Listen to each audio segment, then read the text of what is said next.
نحمدہ و نصلی علی رسولہ الکریم بسم اللہ الرحمن الرحیم۔ عزیز طلبہ السلام علیکم ورحمۃ اللہ وبرکاتہ۔ آج کی ویڈیو کے اندر ہم سبق استنبول کی ریڈنگ کریں گے۔ پیج نمبر 95، صفحہ نمبر 95، سبق استنبول۔ دیکھیں، استنبول ترکی کا ایک شہر ہے اور 672 میں 672 میں مسلمانوں نے پہلا حملہ کیا تھا۔ اس سے یہ معلوم ہوتا ہے کہ مسلمانوں نے دوسرا حملہ بھی کیا تھا۔ پہلا حملہ جو کیا تھا 672 کے اندر، اس جنگ کو مسلمان ہار چکے تھے۔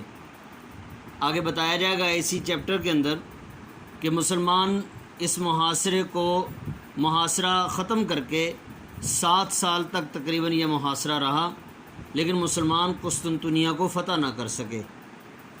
دوسرا محاصرہ یعنی دوسری بار مسلمانوں نے جو حملہ کیا وہ مراد ثانی کے بیٹے محمد ثانی نے کیا تھا، جسے محمد فاتح بھی کہا جاتا ہے۔ اور 29 مئی 1453 یعنی 29 مئی 1453 میں یہ شہر جو ہے مسلمانوں کے انڈر آ گیا تھا۔ مسلمانوں کا مکمل طور پر اس پر قبضہ ہو چکا تھا۔ اور پھر اس سبق کے اندر بتایا گیا کہ جب مسلمانوں کا قبضہ ہو گیا تو سلطان فاتحانہ انداز میں شہر میں داخل ہوتا ہے اور آیا صوفیہ میں جو کہ ان کا چرچ تھا، کلیسا تھا، اس کو مسجد میں تبدیل کر کے محمد فاتح نے فاتحانہ انداز میں داخل ہو کر اس میں سب سے پہلے جمعے کی نماز پڑھی تھی۔ آپ کو معلوم ہوگا جس کا تذکرہ یہ کچھ دنوں پہلے بھی نیوز وغیرہ میں چلتا رہا ہے۔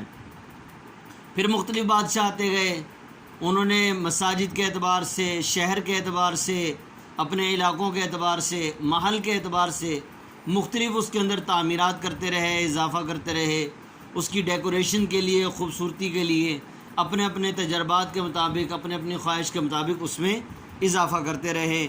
قرآنی آیات کے ذریعے سے، کوئی اشعار کے ذریعے سے، احادیث کے ذریعے سے، اس کے اندر مختلف ادوار میں، مختلف بادشاہوں کے دور میں اس میں جو ہے تبدیلی ہوتی رہی۔ اور پھر اس میں قسطنطنیہ کی ایک خاصیت یہ بتائی کہ قسطنطنیہ کو مساجد کا شہر کہا جاتا ہے، کیونکہ اس میں تقریباً 500 مساجد ہیں، جس کی وجہ سے اس کو مساجد کا شہر کہا جاتا ہے۔ اور پھر مصنف جو ہیں یعنی حکیم محمد سعید اپنا تذکرہ کرتے ہوئے کہتے ہیں کہ جب انہوں نے یہ بک لکھی جہاں سے یہ سبق لیا گیا ہے، یعنی سعید سیاح ترکی میں، یہ بک جب لکھی تھی، اس بک کے لکھنے سے 2-3 سال پہلے وہ ترکی کی حکومت نے ان کو انوائٹ کیا تھا، ان کو دعوت دی تھی اپنے ملک میں آنے کی، تو یہ وہاں پر گئے تھے۔ تو اس وقت انہوں نے وہاں کا سارے علاقے کا، اس جگہ کا وزٹ کیا اور وہاں کا پھر احوال لکھتے ہیں۔ وہاں پر پھر انہوں نے سلیمان مسجد دیکھی، جو مسجد سلیمانیہ، جو کہ سلطان سلیمان کے اشارے پر، اس کے حکم پر تعمیر کی گئی، اور اس کی اپنی ایک شان تھی، کس طریقے سے، کتنے گنبد تھے، کتنے مینار تھے۔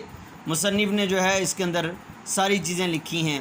پھر سلیمانیہ مسجد کے ساتھ ہی ایک لائبریری تھی، کتب خانہ جس کو کہتے ہیں اردو کے اندر۔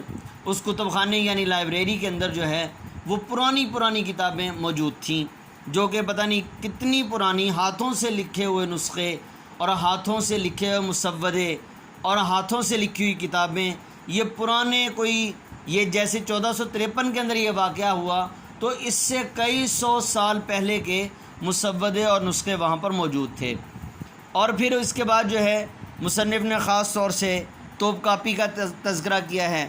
توپ کاپی بھی ایک جگہ کا نام ہے جہاں پر مختلف قسم کی جو ہے وہاں پر میوزیم ہے، اور اس میوزیم کے اندر مختلف بادشاہوں کے اور مختلف افواج کے پرانی ان کے ہتھیار اور ان کے لباس اور ان کے کپڑے وغیرہ اور ان کی استعمال کی ہوئی پرانی چیزیں اس کے اندر پڑی ہیں۔ اور پھر توپ کاپی کے ساتھ ساتھ جو ہے وہ مسجد سلیمان احمد کا تذکرہ کیا، جہاں پر مصنف نے جو ہے ظہر کی نماز ادا کی۔ اور پھر اس میں سب سے اہم بات جو ہے، جو سن 672 میں جو حملہ کیا تھا مسلمانوں نے، اس میں سب سے اہم بات یہ ہے کہ اس حملے کے اندر جلیل القدر صحابی حضرت ابو ایوب انصاری رضی اللہ تعالیٰ عنہ شریک ہوئے. اور حضرت ابو ایوب انصاری رضی اللہ تعالیٰ عنہ یہ وہ قافلہ تھا جو کہ حضرت امیر معاویہ رضی اللہ تعالیٰ عنہ کی قیادت میں قسطنطنیہ کو فتح کرنے کے لیے بھیجا گیا تھا. اور حضرت ابو ایوب انصاری رضی اللہ تعالیٰ عنہ وہ صحابی ہیں کہ جن کے مکان کے اندر پیارے حبیب حضرت محمد مصطفیٰ صلی اللہ علیہ وآلہ وسلم ہجرت کر کے جب مکہ سے مدینہ منورہ تشریف لائے تو انہوں نے اپنی اونٹنی کی لگام کو چھوڑ دیا. اور ہر صحابی کی یہ خواہش تھی کہ حضور صلی اللہ علیہ وسلم میرے گھر کے اندر تشریف فرما ہوں، لیکن آپ صلی اللہ علیہ وسلم نے اپنی اونٹنی کی لگام کو چھوڑ دیا اور فرمایا کہ میری اونٹنی کو جہاں اللہ کا حکم ہوگا وہیں پر یہ ٹھہر جائے گی. تو چنانچہ حضرت ابو ایوب انصاری رضی اللہ تعالیٰ عنہ کے مکان میں جا کر یہ اونٹنی ٹھہر گئی تھی. تو حضور صلی اللہ علیہ وسلم نے مدینہ منورہ میں ہجرت کر کے سب سے پہلے جو سٹے کیا تھا، قیام کیا تھا، وہ حضرت ابو ایوب انصاری رضی اللہ تعالیٰ عنہ نے کیا تھا. اتنے جلیل القدر صحابی ہیں. اور پھر ان کے بارے میں یہ بھی آتا ہے کہ حضرت ابو ایوب انصاری رضی اللہ تعالیٰ عنہ اکثر یہ کہا کرتے تھے کہ سورۃ توبہ کی ایک آیت ہے، انفروا خفافا و ثقالا، کہ اللہ کے راستے میں نکلو ہلکے ہو یا بوجھل. اب ہلکے ہو یا بوجھل ہونے کا دو مطلب ہیں. ایک مطلب تو یہ ہے کہ مالی طور پر آپ لوگ مضبوط ہو یا مالی طور پر کمزور ہو، امیر ہو یا غریب ہو، جس حال میں بھی ہو اللہ کے راستے میں نکلو. دوسرا مطلب یہ ہے کہ تم جوان ہو یا بوڑھے ہو، اللہ کے راستے میں نکل پڑو. چنانچہ حضرت ابو ایوب انصاری رضی اللہ تعالیٰ عنہ ضعیف العمر تھے، یعنی بہت زیادہ ایج ہو چکی تھی، 90 سے اوپر ان کی ایج ہو چکی تھی. تو اس وقت اتنے بڑھاپے کے عالم میں یہ اللہ کے راستے میں اس آیت کو پڑھ کر اور اس کا مفہوم سمجھ کر نکلے. اور انہوں نے یہ وصیت کی تھی کہ اگر میں زندہ سلامت آ جاؤں تو پھر تو بات الگ ہے، لیکن اگر میں مر جاؤں تو میرے مرنے کے بعد کہیں جہاں پر میں مروں وہاں پر دفن نہ کر دینا، بلکہ میری میت کو، میری ڈیڈ باڈی کو ساتھ لے کر چلتے رہنا، تاکہ قیامت والے دن میں اللہ جل شانہ کو میں یہ کہہ سکوں، اے اللہ جب زندہ تھا تب بھی میں تیرے راستے میں چلتا رہا، اور جب میں مر گیا تب بھی میری لاش جو ہے، میری ڈیڈ باڈی جو ہے وہ تیرے راستے میں چلتی رہی. اور پھر کہا، یہ حکم دیا ہوا تھا اپنے دوستوں کو، اپنی فوج کو، اپنے ساتھیوں کو کہ جہاں پر آپ لوگوں کا آخری پڑاؤ ہو وہاں پر مجھے دفن کرنا. چنانچہ ان کو استنبول میں دفن کیا گیا. اور پھر جو 672 میں حضرت امیر معاویہ رضی اللہ تعالیٰ عنہ کے دور کے اندر جو مسلمانوں نے حملہ کیا تھا، یعنی اس کو فتح کرنے کے لیے قسطنطنیہ کو، تو اس کے بارے میں پیارے حبیب صلی اللہ علیہ وسلم کی جنت کی بشارت بھی ہے کہ جو لوگ بھی اس میں شریک ہوں گے وہ جنتی ہوں گے. تو دیکھیں اب ہم ریڈنگ کرتے ہیں. بسم اللہ الرحمن الرحیم. استنبول ترکی کا ایک شہر ہے.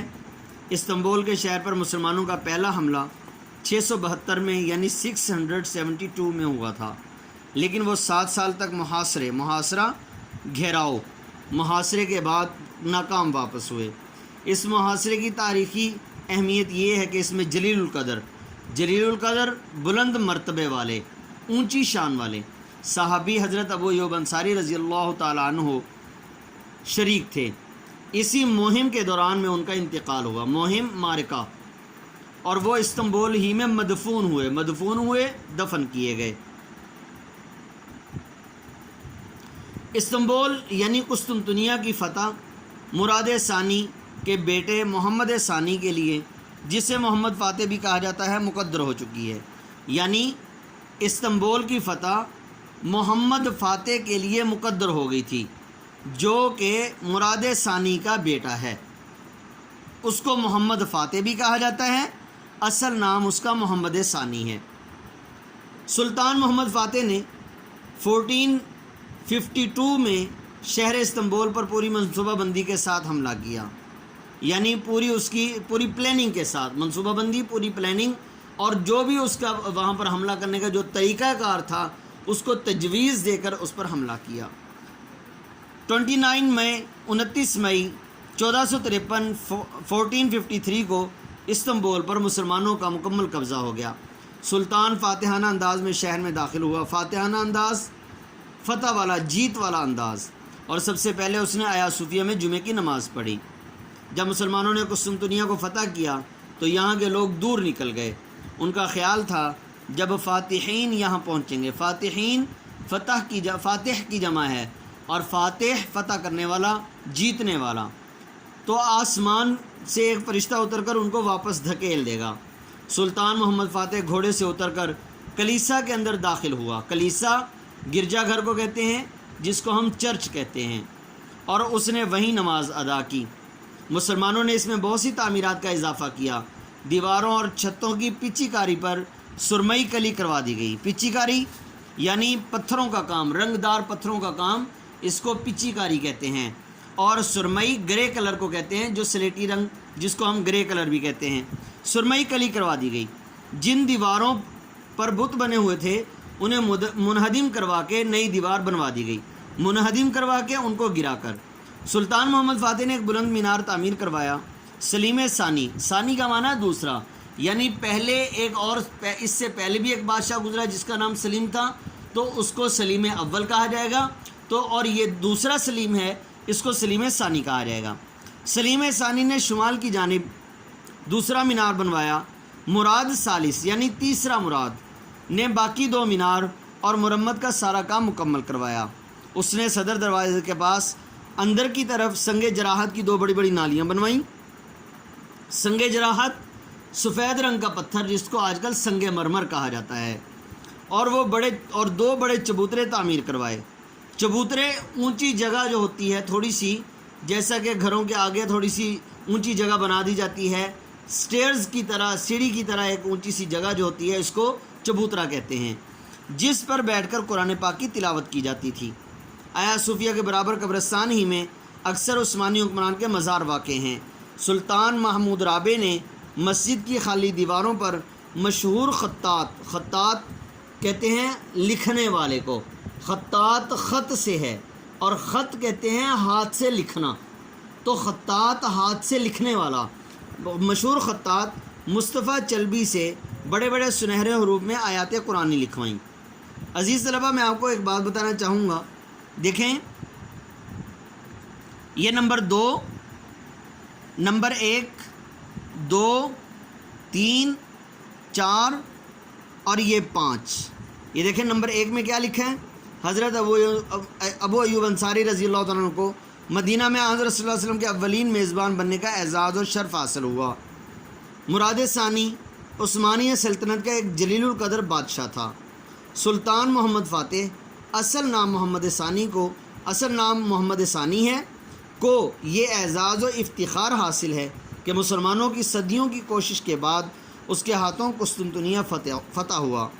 یہ سب عثمانیہ سلطنت کے اولو العزم 4 سے لے کر 7 تک، یعنی سلیم ثانی، مراد ثالث، مراد رابع، محمود اول، یہ سارے کے سارے بادشاہ یہ سلطنت عثمانیہ کے اولو العزم فرما روا تھے، اونچے درجے کے حکمران تھے، بادشاہ تھے، جنہوں نے اپنے اپنے دور حکومت میں ترکی کو مستحکم اور خوشحال بنانے کی مقدور بھر کوشش کی، اس کو مضبوط کرنے میں بہت زیادہ، جتنا ان سے ہو سکتا تھا اتنی زیادہ انہوں نے کوشش کی۔